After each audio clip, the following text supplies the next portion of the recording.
Welcome back to another episode of Infidelity Tales Lab. We're thankful for your continued viewership. Before we begin, tell us, where in the world are you watching from? We love knowing our global reach. Now, let's dive into today's story. Chapter 1. The Foundation of Steel.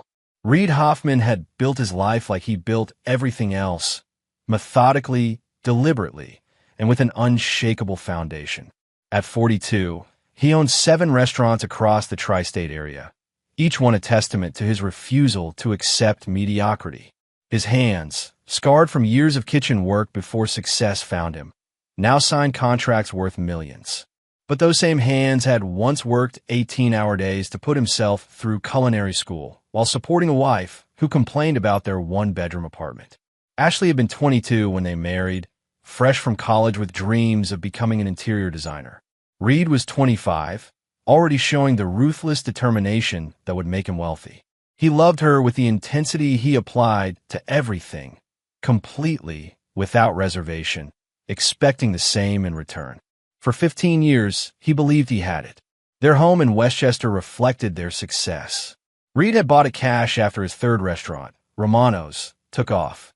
Ashley finally had the space to showcase her design talents, though by then she spent more time at yoga classes and charity lunches than actually working. Their children, Emma and Tyler, attended private schools where Reid's restaurants catered events and Ashley served on committees. Reid had built everything for his family. Every restaurant opening, every expansion, every brutal 16-hour day was motivated by his vision of legacy. He wanted his children to inherit an empire, wanted Ashley to never worry about money again. He thought loyalty was automatic when you provided everything someone could want. The first crack in his world came on a Tuesday evening in March. Reid arrived home early, a rare occurrence, planning to surprise Ashley with dinner from her favorite restaurant. One he didn't own, an oversight he now realized was his mistake. The house felt different, empty, despite Ashley's car in the driveway. He found them in his study. Ashley bent over his mahogany desk, while Blake Morrison, his business partner and supposed best friend, took what Reid had given freely for 15 years. The betrayal was so complete, so theatrical in its crudeness, that Reid stood in the doorway for a full 30 seconds before either of them noticed him. Blake Morrison, the man Reid had saved from bankruptcy 5 years earlier, bringing him in as a partner when his own restaurant chain was failing. The man who had been best man at Reid's wedding, godfather to his children, welcome at every family dinner. Reid had shared his business strategies, his personal struggles, his dreams for the future. He had trusted Blake with everything except the knowledge that some men are incapable of honor. Ashley's scream, when she saw Reid, was genuine terror. Blake's attempt at explanation was pathetic stammering. Reid said nothing. He simply watched, memorizing every detail, every expression of panic and guilt. His mind was already working, calculating, planning. The emotion would come later in private. Right now, he was gathering intelligence. "Reid, I can explain," Ashley began, clutching a silk robe that cost more than most people's rent. "Don't," Reid said quietly. "Pack a bag. Both of you. Be gone in an hour." Blake attempted bravado. "Now wait a minute, Reid. We need to talk about this like adults. The business." Reid's laugh was soft, almost friendly. "The business? Blake, you just destroyed our partnership in the most spectacular way possible. Did you think I'd want to discuss quarterly projections?" That night, alone in his house for the first time in 15 years, Reid didn't drink or rage or break anything. Instead, he sat in his study after having the desk removed and burned and planned. By morning, he had made 17 phone calls and scheduled 6 meetings. Ashley would discover that her credit cards were canceled, her access to their joint accounts frozen. Blake would learn that Reid owned 49% of their partnership, not the 42% Blake believed, thanks to a contract amendment Blake had signed during a particularly drunken celebration 2 years earlier. But those are just opening moves. Reid understood that true revenge required patience, creativity, and an absolute commitment to seeing it through to the end. He had all 3 in abundance. Chapter 2. The Gathering Storm. 6 months after the divorce papers were signed, Reid had transformed himself into something his ex-wife and former partner didn't recognize. Where once he had been driven by the desire to provide, now he was motivated by the need to reclaim what was his and punish those who had stolen it. The divorce settlement had been brutal for Ashley. Reed's lawyers, the best money could buy, had documented every expense, every luxury she had enjoyed, every dollar of his money she had spent while planning her betrayal. The prenuptial agreement she had once complained about now protected Reed completely. Ashley received the minimum allowed by law and nothing more. Blake's situation was even worse. Reed had exercised his majority control to restructure their partnership, effectively forcing Blake into a position where he had to sell his remaining shares at a fraction of their worth or watch the business he had helped build be dismantled piece by piece. Blake chose to sell, walking away with enough money to start over, but not enough to maintain the lifestyle he had grown accustomed to. Ashley had moved in with Blake, renting a modest apartment in a neighborhood that would have horrified her 2 years earlier. She had taken a job at a design firm, her first real employment in over a decade. Blake was working as a general manager at someone else's restaurant, taking orders from men half his age who respected Reed's reputation enough to make Blake's life appropriately difficult. Reed's children, Emma 17 and Tyler 15, had chosen to live with their mother. This had been expected, but still cut deeply. Reed understood their confusion, their loyalty to the parent who needed them more. What he hadn't expected was their growing resentment toward him, as if his refusal to simply forgive and move forward made him the villain of their family story. The first real sign of how far his children had turned came during Tyler's baseball game.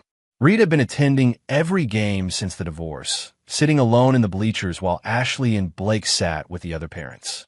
Tyler had been Reed's star athlete, proud of his father's support. But this time, when Tyler hit a home run and looked toward the stands, his eyes skipped over Reed entirely, finding Blake instead. After the game, Reed approached his son. "Great hit, Ty.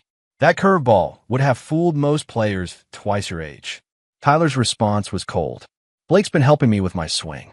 He says you never really understood the technical side of baseball." Reed absorbed this blow without flinching. Blake had never played baseball beyond high school, knew nothing about technique that Reed hadn't taught him during weekend games in the backyard. But facts mattered less than perception, and Reed was learning that his children were being systematically turned against him. Emma was more direct in her hostility. During one of their court-mandated dinners, she informed Reed that she wouldn't be attending his birthday dinner. "Blake is taking Mom to see a show that night," she said, not meeting his eyes. "It's important to her. More important than your father's birthday. You chose this, Dad. You could have worked things out with Mom, but you had to destroy everything instead. Blake says you're vindictive." Reed set down his fork carefully. "Blake says a lot of things. Most of them are lies designed to make himself feel better about betraying the man who saved his career.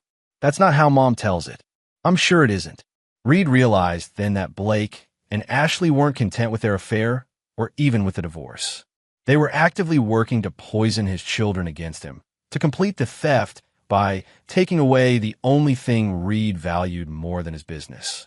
It was a strategic error on their part, because it moved their conflict from the realm of business and personal disappointment into something far more dangerous. Reed began planning his next phase. He purchased the building that housed Blake's new restaurant, becoming the landlord without Blake's knowledge. He quietly acquired 2 of the businesses that employed Ashley's design firm's biggest clients. He scheduled his birthday dinner at Romano's, his flagship restaurant, and made sure word reached his children about the celebration. The final test came when he sent formal invitations to Emma and Tyler for his birthday dinner. Ashley called him directly for the first time since the divorce. "You can't manipulate the children like this," she said, "using your birthday as emotional blackmail. I invited my children to dinner. If that feels like manipulation to you, perhaps you should examine why. They don't want to come, Reed. Can't you accept that?" "What I can't accept," Reed said slowly, "is that you and Blake have been filling their heads with lies for 6 months. But that's going to change. Are you threatening me?" Reed's laugh was genuinely amused. "Ashley, if I were threatening you, you'd know it. This is just information. The birthday dinner would be the test. If his children came, there might still be hope for their relationship. If they chose Blake and Ashley instead, Reed would know exactly where everyone stood. And then the real revenge would begin. Chapter 3. The Restaurant Incident. Reed's birthday fell on a Thursday, which meant Romano's would be relatively quiet, perfect for an intimate family gathering that would either heal wounds or reveal just how deep they had become. Reed had reserved the private dining room, the same space where he had celebrated every family milestone for the past 8 years. The irony wasn't lost on him that this might be the last family dinner he would ever host. By 7 o'clock, it was clear his children weren't coming. Reed sat alone at a table set for 4, picking at the meal his head chef had prepared specially for the occasion. The humiliation was complete and public. His staff tried to avoid eye contact, their discomfort palpable. At 8:15, Reed paid the check and left, driving home to an empty house and the growing certainty that his children had chosen their sides. What Reed discovered the next morning changed everything. His assistant, Maria, who had worked for him for 7 years and understood his moods better than anyone, hesitated before giving him his messages. "There's something else, Mr. Hoffman. I thought you should know.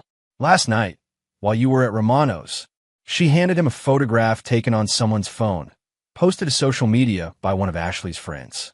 It showed Ashley, Blake, Emma, and Tyler at Il Giardino, the upscale Italian restaurant 6 blocks from Romano's. They were celebrating Ashley's 38th birthday, which had actually been 2 weeks earlier. The timestamp showed 7:30 p.m., exactly when Reed had been sitting alone, waiting for children who were never going to come. The betrayal was surgical in its precision. Not only had his children chosen to skip his birthday, they had actively participated in celebrating the woman who had destroyed their family at a restaurant close enough to Romano's that they risked being seen by Reed's staff. It was a public humiliation designed to send a message. Reed no longer mattered to his own children. Reed stared at the photograph for a long time, memorizing faces. Emma was laughing at something Blake had said. Tyler was wearing the watch Reed had given him for his 15th birthday, while raising a toast to the man who had taken his father's place. Ashley looked happier than she had in years, surrounded by the family she had rebuilt after destroying the original. Maria waited while Reed processed what he was seeing. Finally, she spoke softly. "There's more. The reservation at Il Giardino was made under your name." Mr. Morrison thought it would be funny. Reed's expression didn't change, but Maria had worked for him long enough to recognize the stillness that came before he made moves that destroyed his competition. She had seen this same calm the day before he had crushed a rival restaurant chain that had tried to poach his head chef. "Maria, I need you to make some calls. First, give me the ownership information for Il Giardino. Then contact our real estate attorney. I want to know if that building is for sale and what it would take to make it for sale if it isn't. Sir, also call Emma and Tyler. Tell them I'd like to take them to dinner this Saturday at Il Giardino. Make a reservation for 4. Maria made the calls while Reed sat in his office, planning. By noon, he had learned that Il Giardino was owned by the Torino family, successful restaurateurs who had built their reputation on old-school Italian hospitality. They weren't interested in selling, but they were interested in the substantial loan Reed was prepared to offer them, secured by the restaurant property and carrying terms that would become problematic if certain conditions weren't met. The reservation for Saturday was confirmed. Reed sent personal invitations to his children, handwritten notes that simply said, "Please join me for dinner at Il Giardino this Saturday at 7 p.m. I have something important to discuss with you both." "Dad," Emma called him Friday evening. "Dad, we're not comfortable going to dinner. Mom says you're just trying to cause drama." "What I'm trying to do," Reed said carefully, "is have a conversation with my children. But if you're not comfortable, I understand. I'll be there anyway if you change your minds." Saturday evening, Reed arrived at Il Giardino at exactly 7 o'clock. He was shown to a table for 4 in the main dining room, positioned where he could see the entrance. He ordered wine and waited. At 7:30, his children arrived. Reed felt something ease in his chest until he realized Ashley and Blake were with him.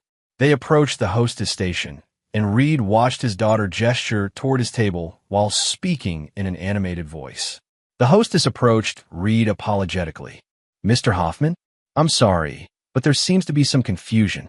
Your daughter says they weren't expecting to dine with you this evening." Reed nodded slowly. I see. And where would they prefer to sit? They've requested a table in our private dining area, away from the main restaurant. Reed looked across the restaurant at his children.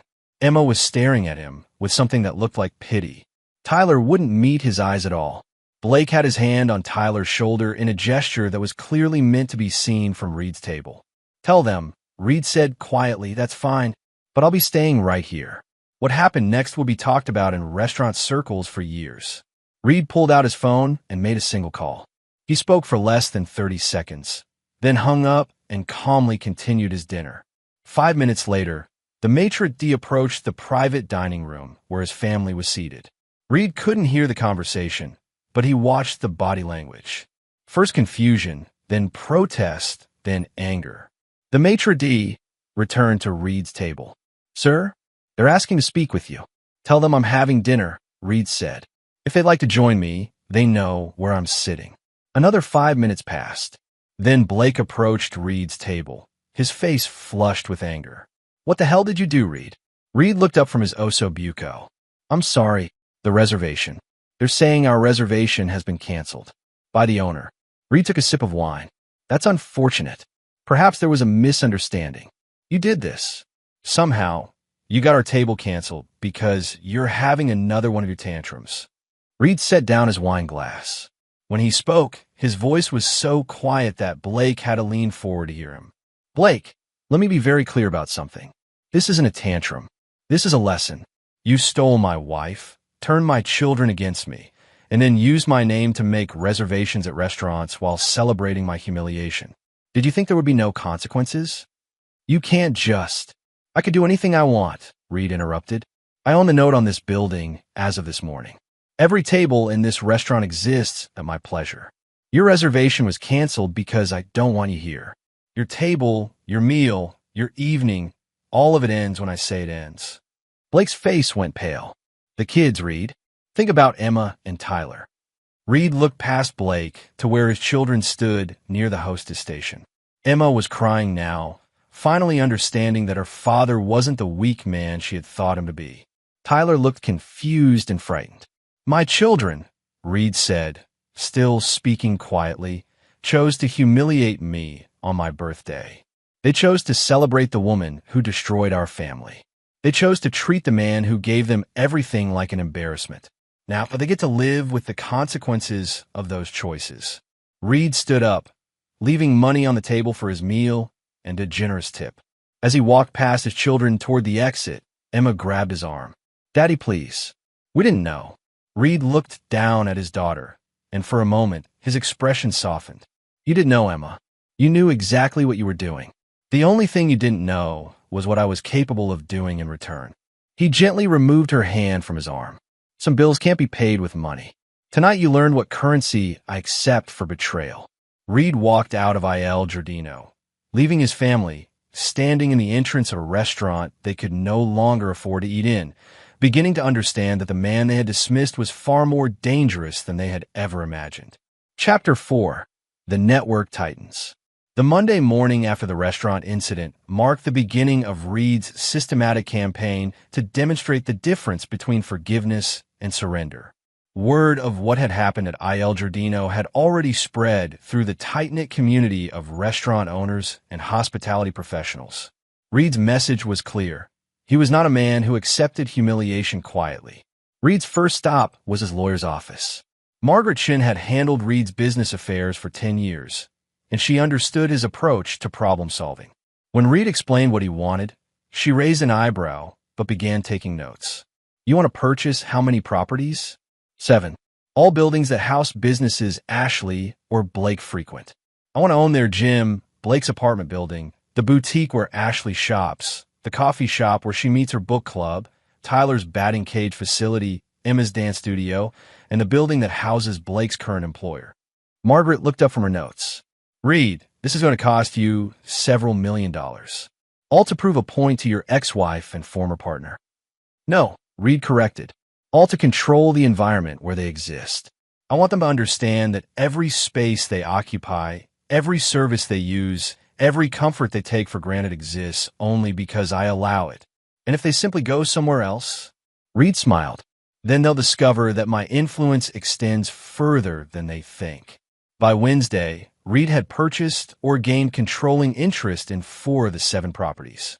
The gym was the easiest acquisition. The owner was looking to retire and was happy to sell to someone who promised to maintain the facility. Blake's apartment building required more creativity. Reed purchased the building's debt from the bank at a premium, effectively becoming Blake's landlord through foreclosure proceedings. The boutique where Ashley shopped presented an interesting challenge. The owner, Claire Dubois, was a French immigrant who had built her business on personal relationships with wealthy clients. Reed approached her differently. "Madame Dubois, I have a proposition. I'd like to invest in your expansion plans. I understand you've been looking for a second location." Claire was suspicious. "And what would you want in return for this investment?" "Creative control over your client list. There are certain individuals I'd prefer not to see welcomed in your establishments." "Mr. Hoffman, surely you're not asking me to ban customers because of your personal disputes?" Reed placed a folder on her desk. Inside were architectural plans for a stunning retail space in Manhattan's most exclusive shopping district, along with a lease agreement that would cost Claire nothing for the first 2 years. "I'm asking you to make a business decision. You can continue operating one boutique in Westchester, serving clients who may or may not be able to afford your services much longer. Or you can expand to Manhattan with my backing and serve clients who view a $5,000 dress as a reasonable Tuesday purchase." Claire studied the plans. The Manhattan location was everything she had dreamed of but never thought she could afford. "The client you want me to refuse. Is she truly unable to afford my services? She recently went through a difficult divorce. Her income has dropped significantly, and it's likely to drop further. I'm simply suggesting you focus your limited attention on clients with more promising futures." Claire signed the agreement that afternoon. By Friday, Ashley had received a polite but firm letter informing her that the boutique would no longer be accepting her appointments due to restructuring our client services approach. The coffee shop required no purchase at all. Reed simply arranged for his highest-profile restaurant to cater their grand reopening party, bringing in food critics and society reporters. The owner was so grateful for the publicity that when Reed mentioned Ashley's history of causing uncomfortable scenes in public places, she was quietly added to the list of customers who would always find the cafe fully booked. Emma's dance studio was more delicate. Reed had no desire to interfere with his daughter's activities, but he needed her to understand that her father's influence touched every aspect of her life. He arranged for the studio to receive a generous donation from his restaurant foundation, enough to upgrade their sound system and expand their recital space. When the studio director called to thank him personally, Reed made one simple request. "I'd appreciate if you could let Emma know that this donation came from her father. Not as a condition of anything, just so she understands that I still care about her interests." The studio director agreed, and that weekend Emma called Reed for the first time since the restaurant incident. "Dad, Mrs. Patterson told me about the donation to the studio. I hope it helps with your training. Why did you do it? After what happened at Il Giardino, I thought you were angry with me."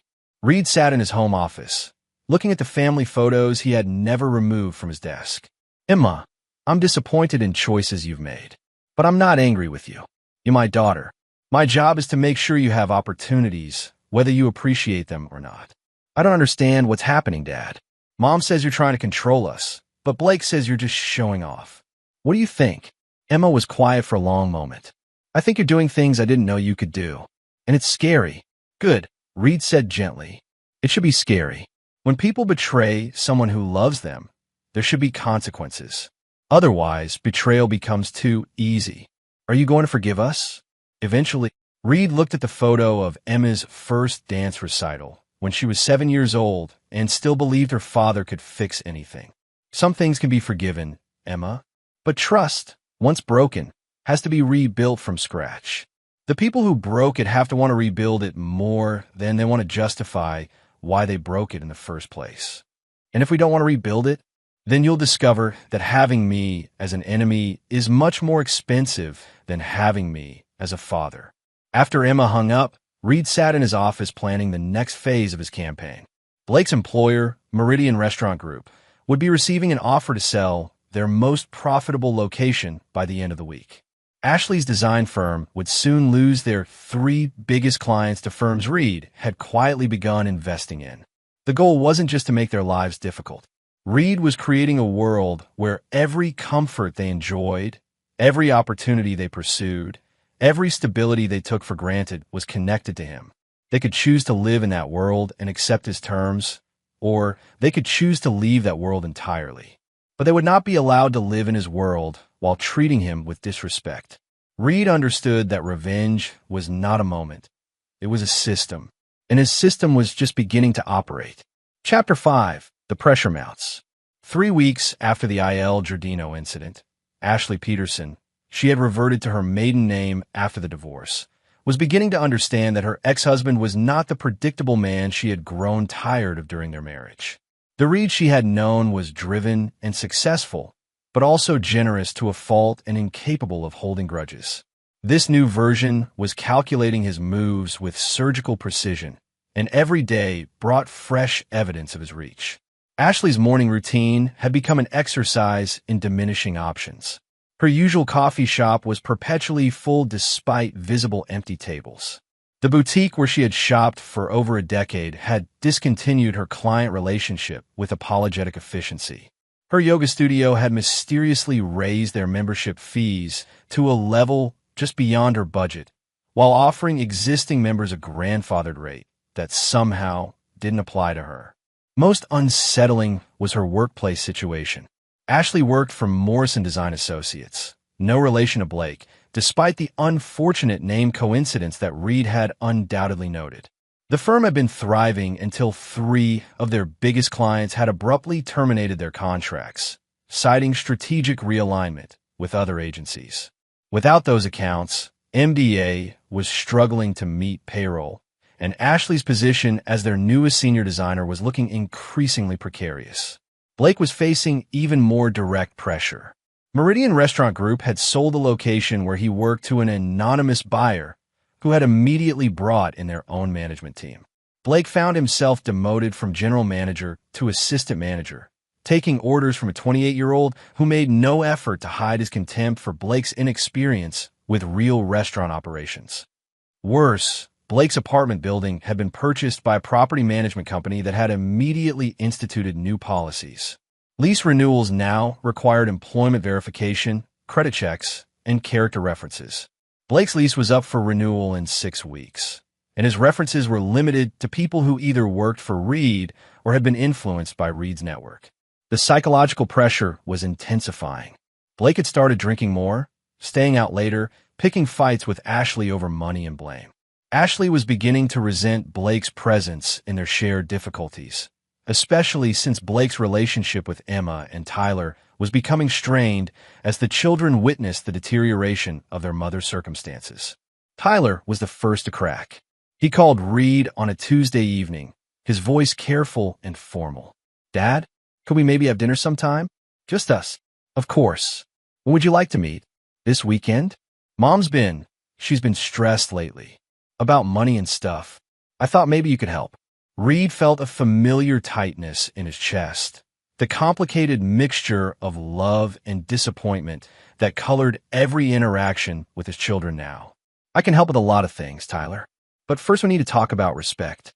Do you understand what that means?" "I think so. It means treating people according to the value they've brought to your life. It means not humiliating someone who has given you everything simply because it's convenient for other people you want to please." Tyler was quiet for a moment. "Are you talking about my birthday dinner? And Mom's party at Il Giardino?" "I'm talking about choices, son. Every choice has consequences. The consequences you're seeing now are connected to choices your mother made, choices Blake made, and choices you and Emma made. But we didn't know. You didn't know that betraying your father would hurt him. You didn't know that publicly humiliating someone might make them angry. Or you didn't know that I was capable of responding to disrespect with something other than quiet acceptance." Tyler's voice was small. "We didn't know you could do the things you've been doing. Those things I've been doing? They're called consequences.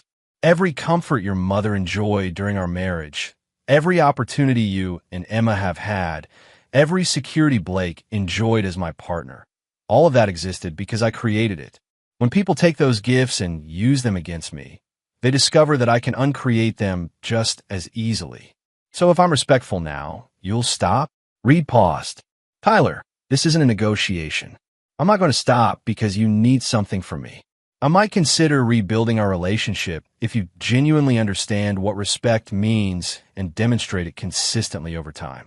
But if you're just trying to manipulate me into solving your mother's problems, you're going to be disappointed. I miss you, Dad. The honesty in Tyler's voice hit Reed harder than he had expected. For a moment, he remembered his son at 8 years old, proudly wearing a chef's hat Reed had bought him, standing on a stool in Romano's kitchen while Reed taught him to make pasta sauce. I miss you too, son. More than you know. Could we start over? We could start something new. But starting over implies that the past doesn't matter, and the past always matters. The question is whether we build something better from where we are now. They agreed to meet for dinner the following Saturday, just the two of them. Reed chose a quiet restaurant across town, neutral territory where Tyler wouldn't feel the weight of his father's influence in every detail of the environment. But before that dinner could happen, Reed received a call that changed the trajectory of his campaign entirely. Emma had been arrested. The charge was shoplifting. She had been caught stealing a necklace from a jewelry store in the mall. The item was worth $47, barely a misdemeanor, but Emma had been with Ashley and Blake when it happened. According to the police report, Emma had been acting erratically and had become belligerent when confronted by store security. Reed arrived at the police station to find Ashley in tears and Blake pacing angrily in the waiting area. Emma sat in a holding cell, no longer the confident teenager who had dismissed her father's birthday dinner. She looked young and frightened and utterly lost. She's never done anything like this, Ashley told Reed, her voice breaking. The stress of everything that's been happening, the money problems, watching us struggle. I think she just snapped. Reed looked at his daughter through the window of the holding cell. Emma was staring at her hands, tears streaming down her face. What does she need? Reed asked quietly. Bail money and a lawyer. Reed, I can't afford either one right now. Blake's situation at work is we just don't have the resources. Reed was quiet for a long moment, watching his daughter. When he spoke, his voice was calm but implacable. I'll take care of it, but there will be conditions.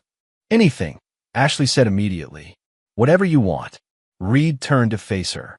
You and Blake will end your relationship. Today, he will move out of your apartment and have no further contact with Emma or Tyler. Reed, you can't. I can do whatever I choose to do. Emma is in jail because her life has become unstable. Her life is unstable because you chose to blow up our family and then chose a man who can't provide the security she needs. Blake is a financial liability and an emotional drain on both you and the children.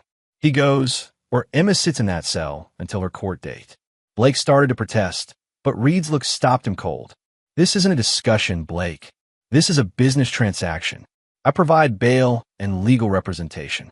You disappear from my children's lives permanently. Ashley returns to the supervised visitation schedule the court originally ordered. Everyone learns to live with the consequences of their choices.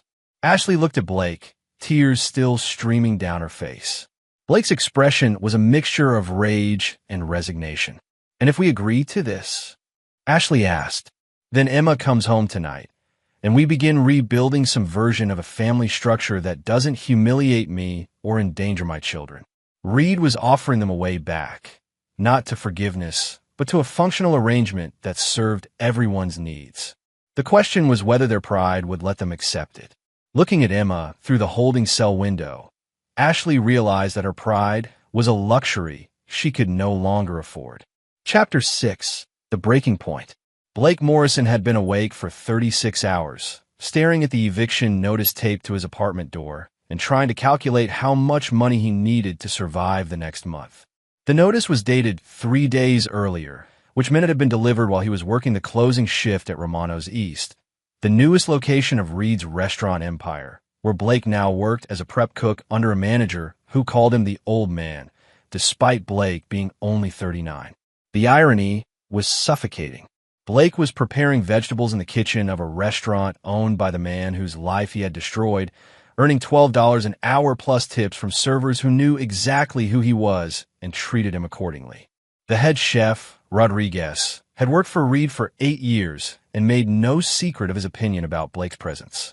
You know, Rodriguez had said during Blake's first week, most people who steal from Mr. Hoffman don't get the chance to work in his kitchens. They just disappear from the industry entirely. Consider yourself lucky. Blake didn't feel lucky. He felt trapped in an elaborate punishment designed to strip away everything he had once taken for granted. The worst part wasn't the work.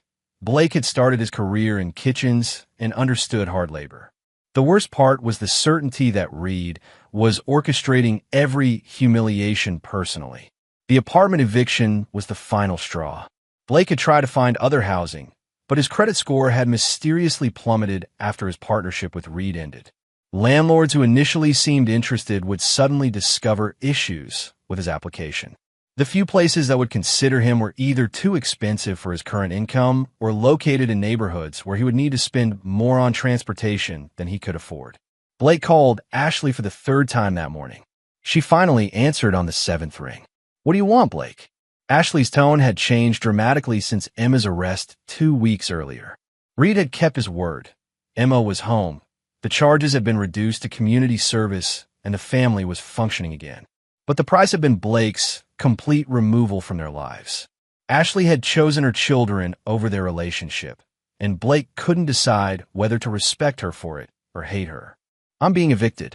I need somewhere to stay for a few weeks while I figure this out." "You can't stay here, Blake. You know that." Reed was very clear about the conditions. "So that's it.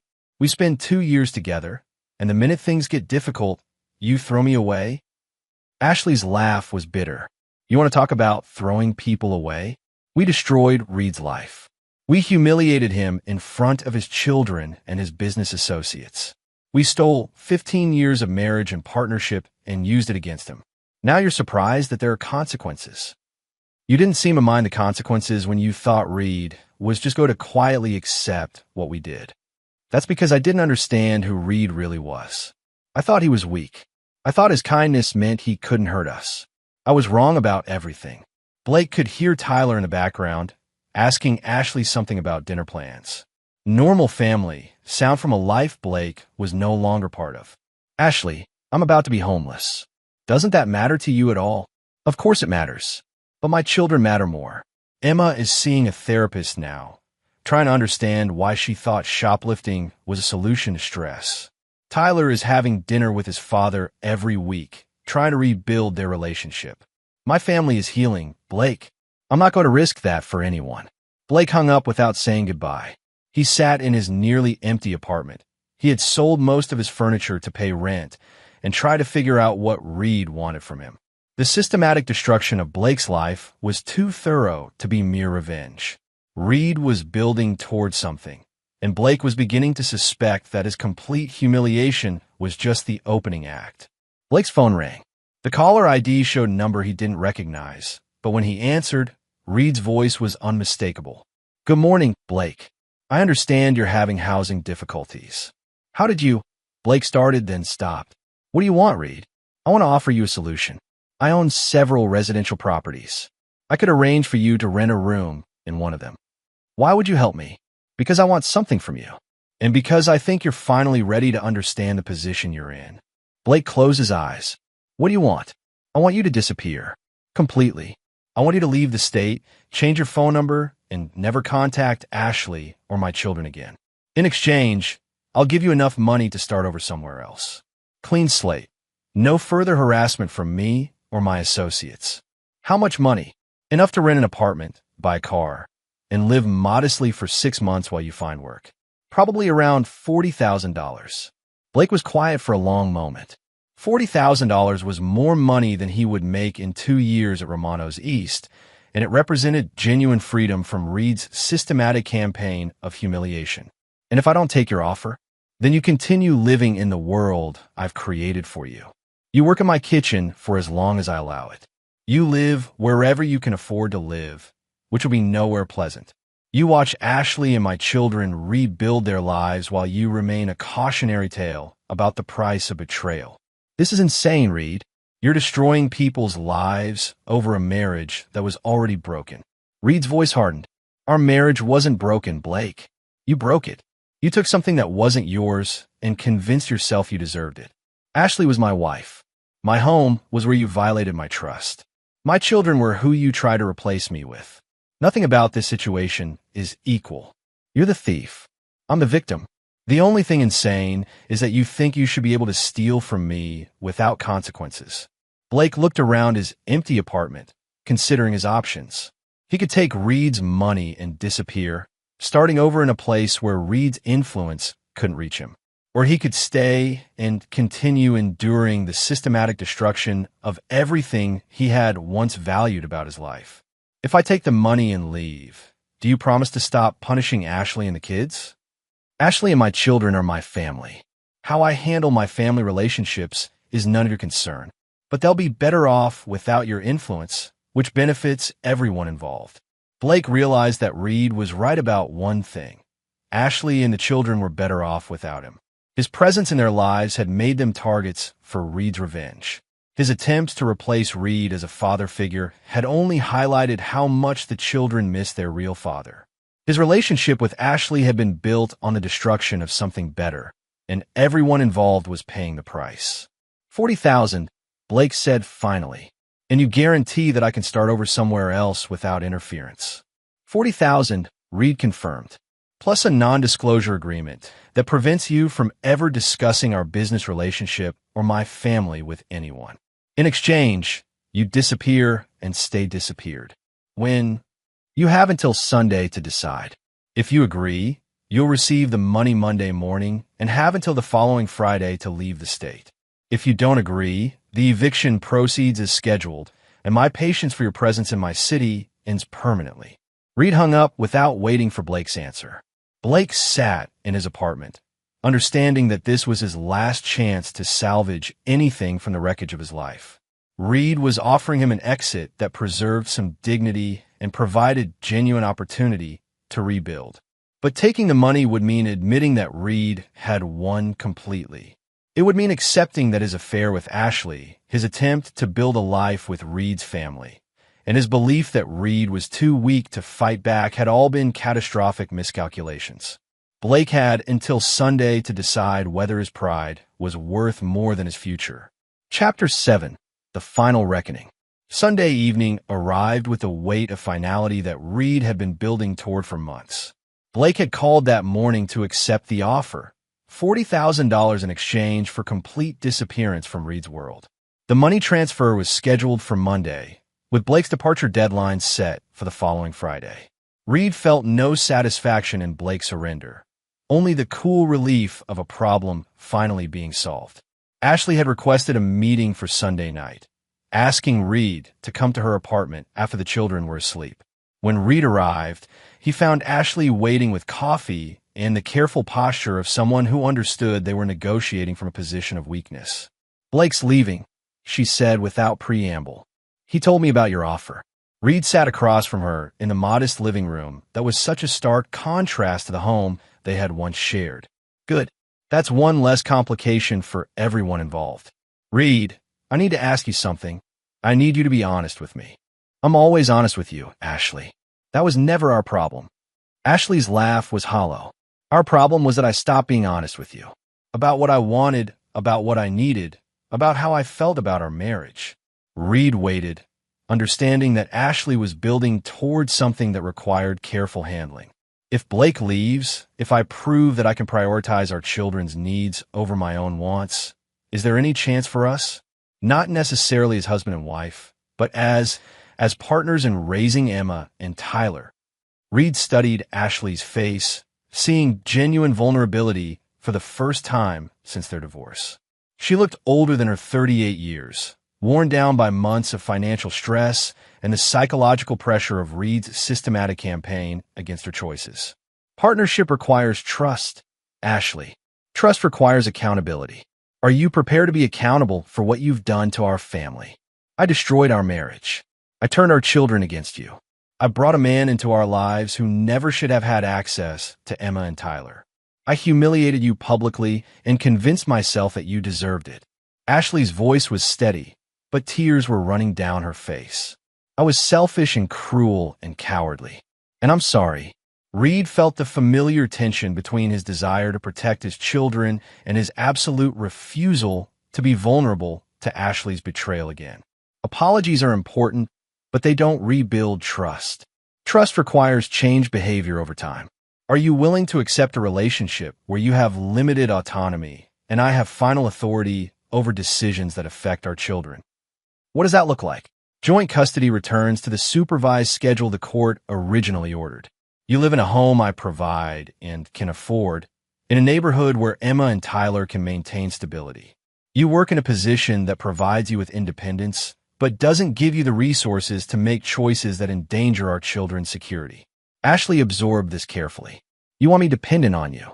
I want you in a position where betraying me would be financially impossible and emotionally costly to Emma and Tyler. I want the power dynamic between us to reflect the reality that I'm the parent who can provide stability and you're the parent who needs that stability provided.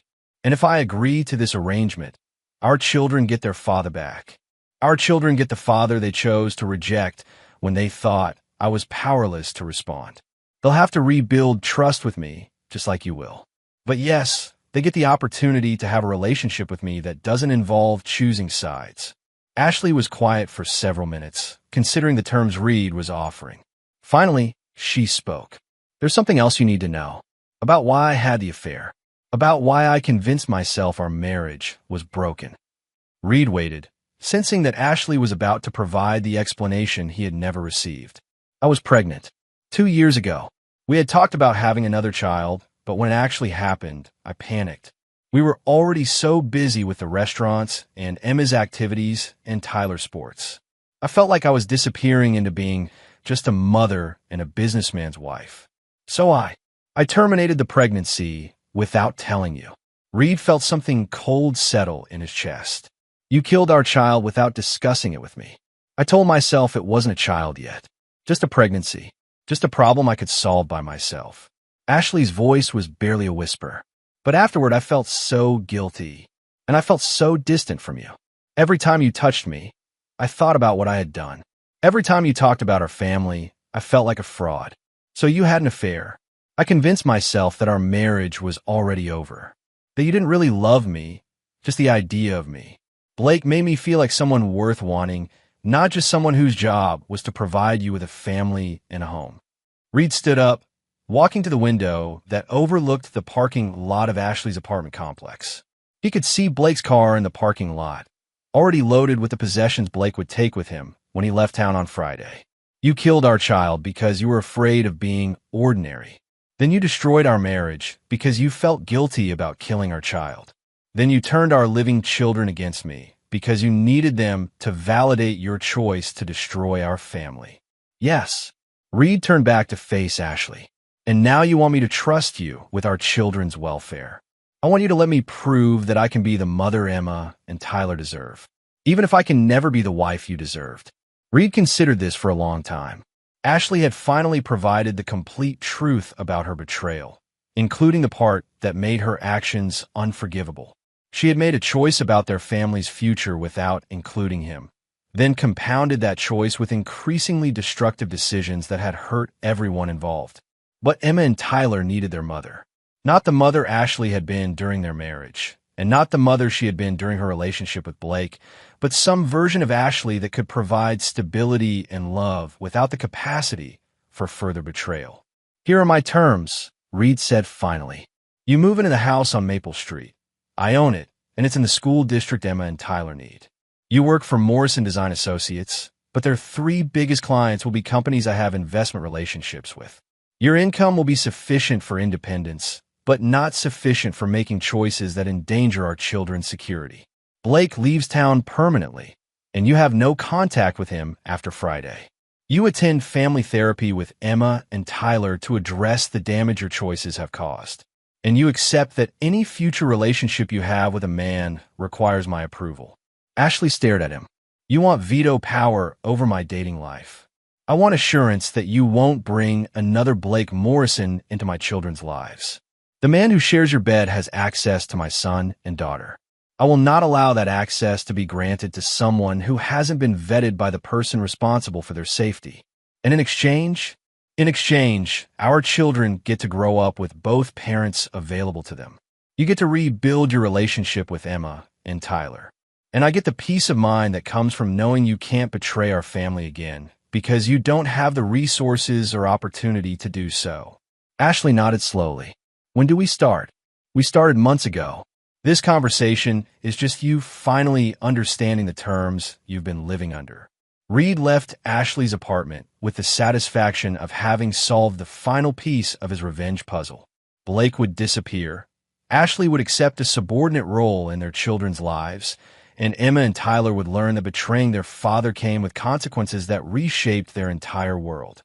But the real lesson wasn't about punishment.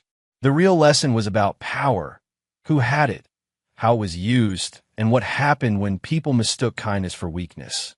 Reed had been kind to his family for 15 years. He had been generous, forgiving, and accommodating, and his family had used that kindness against him, treating his love as a guarantee that they could hurt him without consequences. Now, they understood the difference between kindness and weakness. Reed was still capable of love, still committed to his children's welfare, still willing to provide for his family's needs. But he would never again be vulnerable to their betrayal. Chapter 8. Lessons in Consequence. 3 months later, Reed stood in the kitchen of Romano's preparing for Emma's 16th birthday dinner. The private dining room was set for 6. Emma, Tyler, Ashley, Reed's parents who had flown in from Arizona, and Reed himself. It was the first family gathering since the divorce that felt genuinely peaceful rather than strategically arranged. Emma had changed significantly since her shoplifting arrest and the upheaval that followed. The entitled teenager who had dismissed her father's birthday dinner had been replaced by a young woman who understood that comfort and security weren't guaranteed. She worked part-time at the dance studio where Reed had made his donation, teaching younger children and earning money that she spent carefully. The experience of watching her mother struggle financially had taught Emma lessons about value that no lecture could have provided. Tyler had rebuilt his relationship with Reed through their weekly dinners, conversations that gradually moved from careful politeness to genuine connection. Tyler was learning to appreciate his father's intelligence and business acumen rather than taking them for granted. The baseball season had ended with Tyler receiving a partial scholarship to a prep school that would position him well for college recruitment, an opportunity that existed because Reed had made strategic calls to coaches he knew through his restaurant connections. Ashley was adapting to her new circumstances with a grace that surprised Reed. The house on Maple Street was comfortable without being luxurious, and Ashley had decorated it with furniture from her boutique days, supplemented by practical pieces that reflected their current budget. She was working steadily at Morrison Design Associates, which was thriving again thanks to the return of clients who appreciated Reed's investment in their success. Ashley's role was clearly defined. She provided creative services to clients Reed's network brought to the firm, earning enough money for independence while remaining dependent on Reed's goodwill for the opportunities that made that independence possible. The family therapy sessions had been brutal but productive. Dr. Sarah Kim was a therapist Reed had chosen specifically for her direct approach to accountability and her refusal to treat all family dysfunction as equally responsible for their problems. Under Dr. Kim's guidance, Emma and Tyler had come to understand that their choice to humiliate their father at Il Giardino hadn't been a minor social mistake. It had been a fundamental betrayal of the person who had provided everything they valued about their lives. Ashley had been forced to confront the full scope of her destructive choices, including the pregnancy termination she had hidden from Reed. Dr. Kim had made it clear that Ashley's affair was not a symptom of marital problems, but a deliberate choice to destroy something that could have been repaired through honest communication. The fantasy that your affair was inevitable or justified, Dr. Kim had told Ashley during one particularly difficult session, is preventing you from taking full responsibility for the damage you caused. You weren't driven to betray your husband by circumstances beyond your control. You chose to betray him because you wanted something you thought you couldn't have within your marriage. But I felt so disconnected from Reed, Ashley had protested. I felt like I didn't matter to him anymore. Did you communicate those feelings to Reed before you decided to have an affair? I tried, but he was always working, always focused on the restaurants. Ashley, Dr. Kim had said patiently, Reed is sitting right here. Ask him directly whether he would have addressed your concerns if you had clearly expressed them. Ashley had turned to Reed, tears streaming down her face. If I had told you I felt disconnected, if I had told you I needed more attention from you, would you have changed your schedule? Of course, Reed had answered immediately. Ashley, I was working so much because I thought you wanted the lifestyle that required that level of success. If you had told me you preferred more time together to more money, I would have adjusted everything. That conversation had marked the turning point in their family therapy. Emma and Tyler had watched their mother realize that her affair hadn't been a response to an impossible situation, but a response to a situation she had never actually attempted to address constructively. Now, 3 months later, the family dynamic had stabilized into something functional, if not fully healed. Reed maintained control over the major decisions that affected their lives. Ashley accepted her role as the parent who needed stability provided rather than the parent who provided stability, and Emma and Tyler were learning to appreciate the father they had almost lost through their own choices. Reed's phone buzzed with a text message from Blake, sent from a number Reed didn't recognize. Blake had moved to Portland and was working as a line cook at a restaurant that specialized in farm-to-table cuisine. The message was brief. Thank you for the second chance. I won't waste it. Reed deleted the message without responding. Blake's redemption, if it occurred, would happen far away from Reed's family and would require no input from Reed. The $40,000 had purchased Blake's complete removal from their lives, and Reed intended to maintain that separation permanently.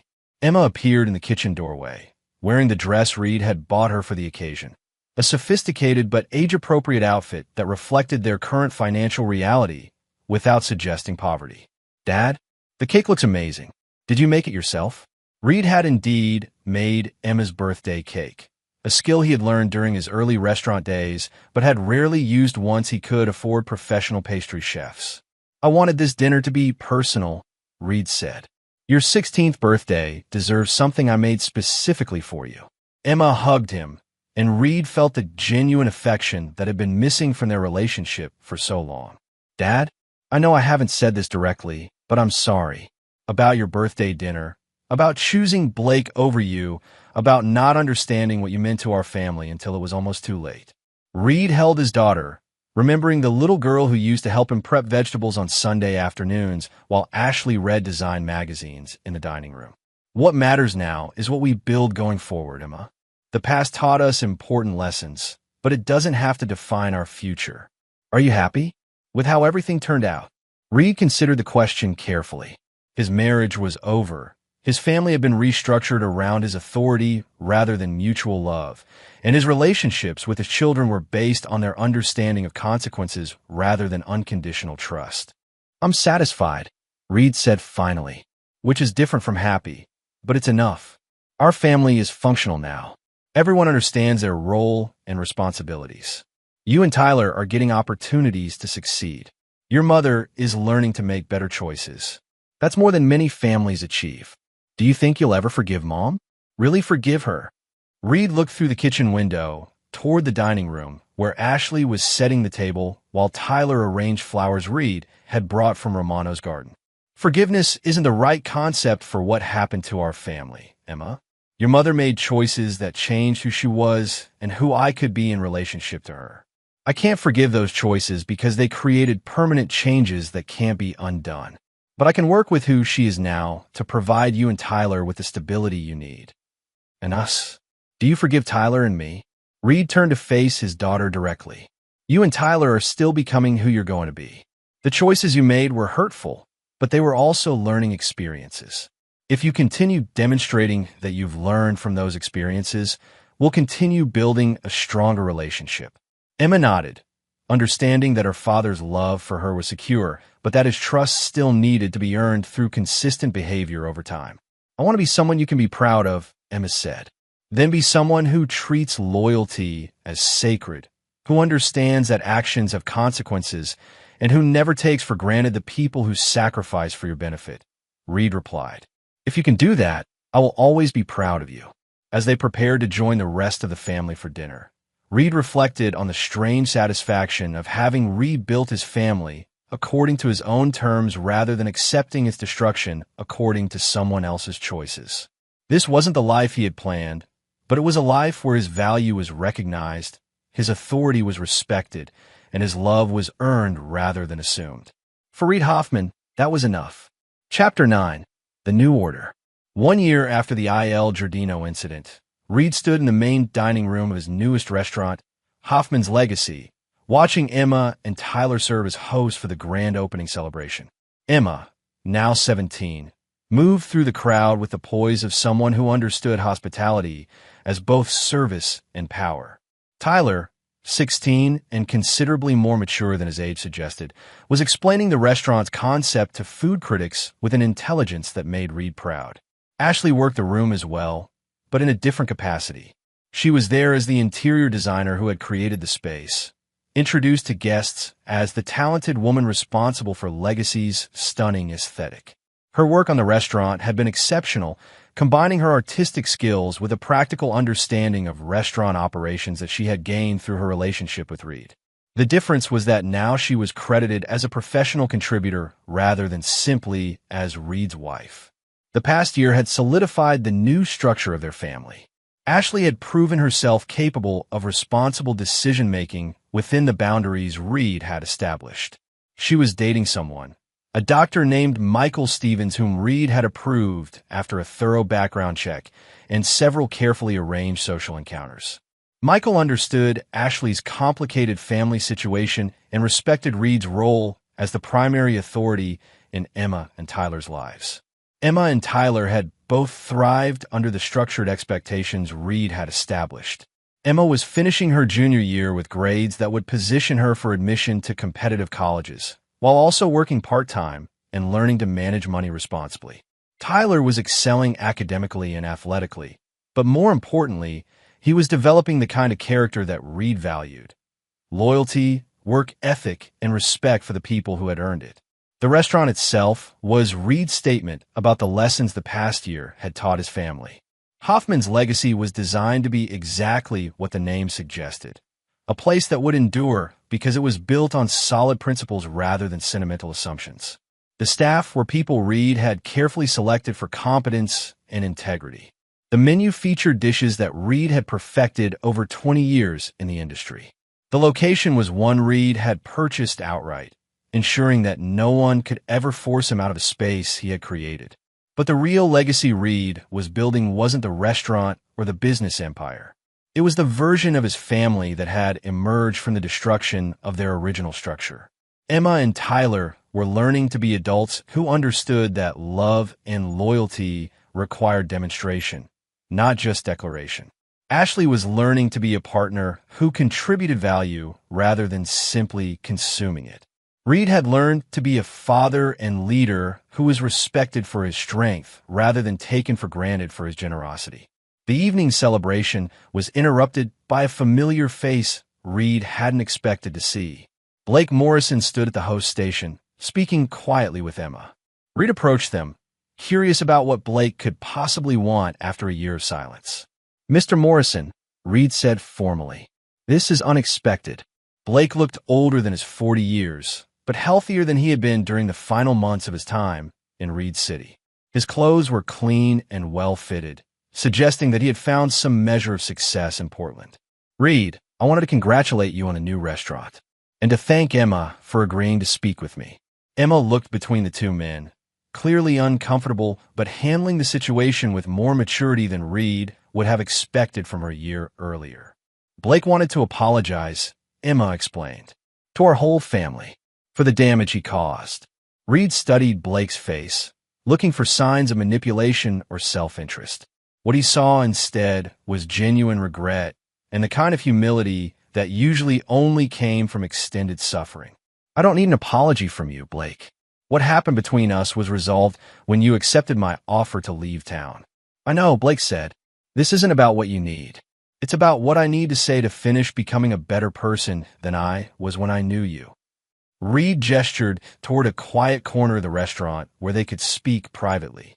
Blake followed, with Emma choosing to join them despite Reed's suggestion that she return to her hosting duties. "I destroyed something beautiful," Blake said without preamble. "Your marriage to Ashley wasn't perfect, but it was based on genuine love and shared commitment. Your relationship with your children was strong and healthy. Your trust in me as a business partner was earned and justified. I destroyed all of that because I wanted something that wasn't mine to take." Reed waited for Blake to continue, understanding that this confession was more for Blake's benefit than his own. "I've spent the past year working for people who built their businesses the way you built yours, through hard work, integrity, and treating employees fairly. I've learned what I should have learned 20 years ago, that success based on taking things from other people doesn't last, and it doesn't make you happy." "And what do you want from me now?" Reed asked. "Nothing. I want you to know that I understand what I took from you, and I want you to know that I've tried to become someone who would never make those choices again." Emma spoke up. "Blake also wanted me to know that nothing he said about you during the time he was with Mom was true. He said he was trying to justify his own behavior by making you seem like a bad father and husband." Reed looked at his daughter, seeing her process this information with the analytical intelligence she had inherited from him. "Did you need to hear that from him, Emma?" "I already knew it wasn't true, but it was good to hear him admit that he was lying." Reed turned back to Blake. "I appreciate your honesty. I hope you found a life in Portland that brings you satisfaction." "I have. And Reed, your children are extraordinary. Whatever mistakes Ashley made, whatever damage I caused, you raised them to be strong and intelligent and capable of learning from difficult experiences. That's not an accident." Blake left without asking for forgiveness or attempting to restore any relationship with Reed's family. His apology had been complete and unconditional, asking for nothing in return except the opportunity to acknowledge the harm he had caused. After Blake left, Emma and Reed returned to the celebration. The restaurant was full of people who represented Reed's success: business partners, loyal employees, satisfied customers, and industry colleagues who respected his reputation. But the people who mattered most to Reed were Emma and Tyler, who moved through the crowd with confidence and grace, and Ashley, who was explaining her design choices to guests with professional pride. As the evening wound down, Reed's family gathered in the kitchen for a private moment away from the guests. Ashley raised a glass of wine, Tyler had a Coke, Emma had sparkling water, and Reed had the single malt scotch he allowed himself on special occasions. "To legacy," Ashley said, "which represents everything we've learned about building something that lasts." They drank to that toast, and Reed felt the satisfaction of having created exactly what he had intended to create: a family structure that honored his contributions while providing his children with the security and opportunities they deserved. "Dad," Tyler said, "what's next? Another restaurant? Expansion into other cities?" Reed smiled at his son's assumption that success meant constant growth and expansion.